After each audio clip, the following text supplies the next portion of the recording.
আসসালামু আলাইকুম, কেমন আছেন আপনারা? আশা করি ভালোই আছেন, আমিও ভালো আছি। তো আজকে রুই মাছ বানিয়ে আমরা দেখাবো আপনাদেরকে। রুই মাছের ঝোল কীভাবে বানাই। তো চলুন শুরু করা যাক। আমরা একটা মাছ নিয়ে ছোট্ট একটা মাছ নিয়েছি 500 গ্রাম। আর আমরা একটা পেঁয়াজ আর 4টা কাঁচা লঙ্কা কেটে নিয়েছি। চলুন শুরু করা যাক। বিসমিল্লাহির রহমানির রহিম।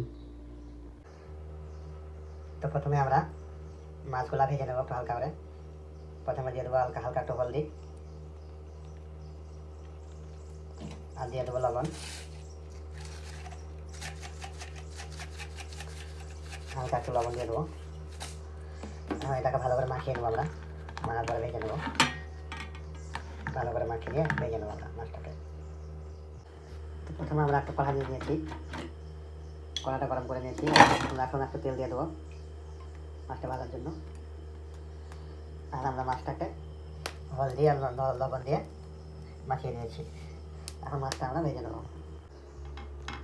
বিসমিল্লাহির রহমানির রহিম। তারপরে এখন মাছগুলো দিয়ে দেবো ভাজার জন্য।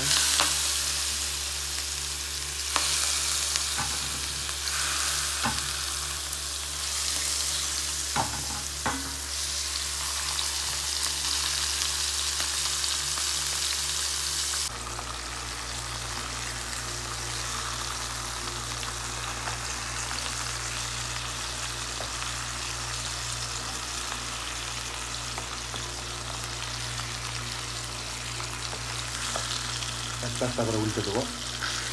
দুই ভালো করে আমরা করে দেবো।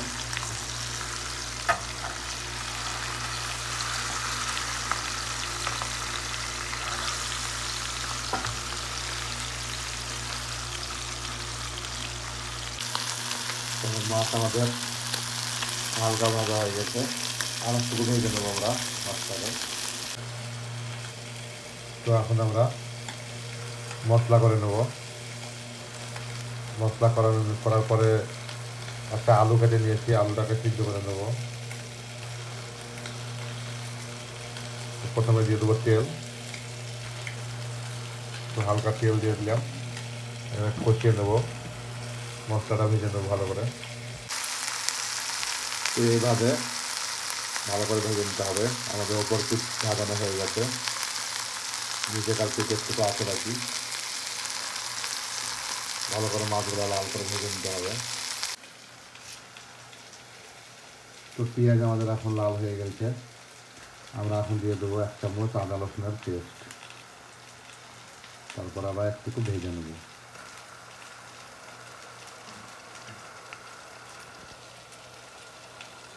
আদা রসুনের পেস্ট দেওয়ার পরে আবার ভেজে নেব ভালো করে।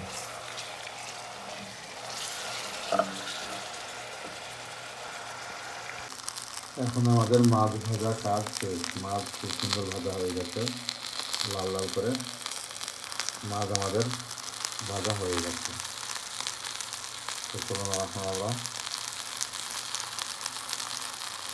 মশলা করে নিই, আর আলুটাকে ভালো করে মশলার সঙ্গে কষিয়ে নিই। প্রথমত আমরা দিয়ে দেবো 1 চামচ, ছোটো চামচের 1 চামচ হলদি, দিয়ে একটু ভেজে নেব।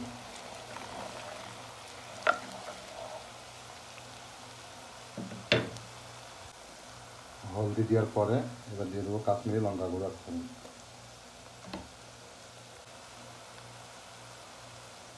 লঙ্কা গুঁড়ো দেওয়ার পরে এবার দিয়ে দেবো আমরা 5 মিশালি মশলা গুঁড়ো, যাকে কারি পাউডার বলে, 1 চামচ। এবার আমরা ভালো করে ভেজে নেব মশলাটা।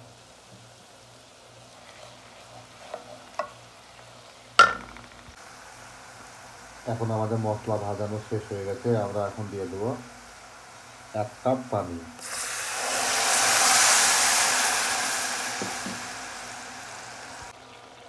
এখন আমরা দিয়ে দেবো 1 চামচ লবণ।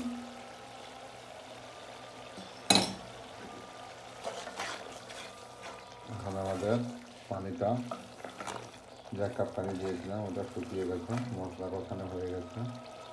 এখন আমরা দিয়ে দেবো যে আলু কাটা আমরা গোল গোল করে কেটে নিয়েছিলাম, এই গোল গোল করে আলু কাটা এখন আমরা দিয়ে দেবো।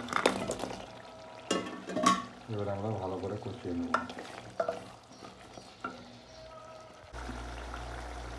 তো ফাইনালি আমাদের আলু কষানো কাজ শেষ।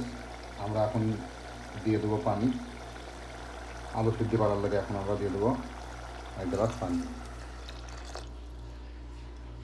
একটু কম হয়েছে, আর একটু দিয়ে দেবো। এখন আমরা পানি দিয়ে দিলাম আলুটা সিদ্ধ করার জন্য। আলু সিদ্ধ হয়ে গেলে আমরা দিয়ে দেবো মাছ। তারপরে আমরা দিয়ে দেবো টমাটোরের পেস্ট 1 চামচ। এটা লাস্টে বেলায় দেবো, আর জিরা গোলমরিচ গুঁড়ো।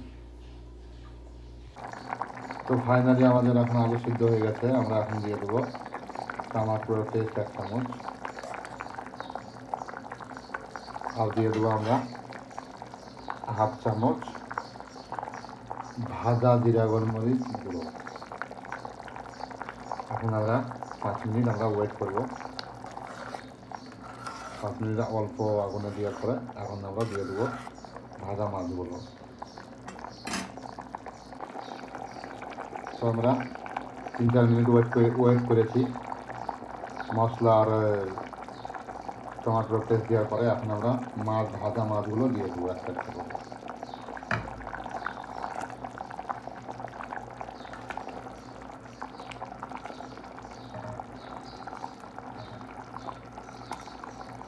এখন আমরা 15 মিনিট অল্প আগুনে পাক করে দেবো।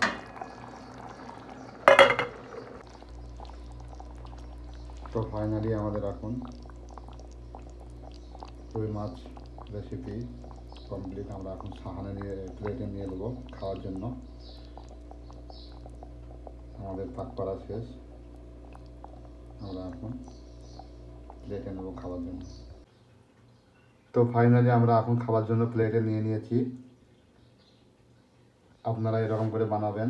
দেখে যদি ফায়দা হয় আপনাদের ভিডিওটা, তাহলে একটা সাবস্ক্রাইব করবেন এবং লাইক করবেন। আর আপনারা সাবস্ক্রাইব করলে আমাকে পরবর্তীতে আবার ভালো ভালো ভিডিও নিয়ে আসবো, নতুন নতুন রেসিপির। খুবই সুন্দর রেসিপি,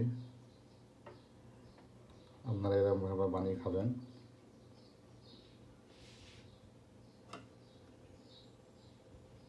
খুবই টেস্টি। এবং ভালো থাকবেন, সুস্থ থাকবেন। ধন্যবাদ।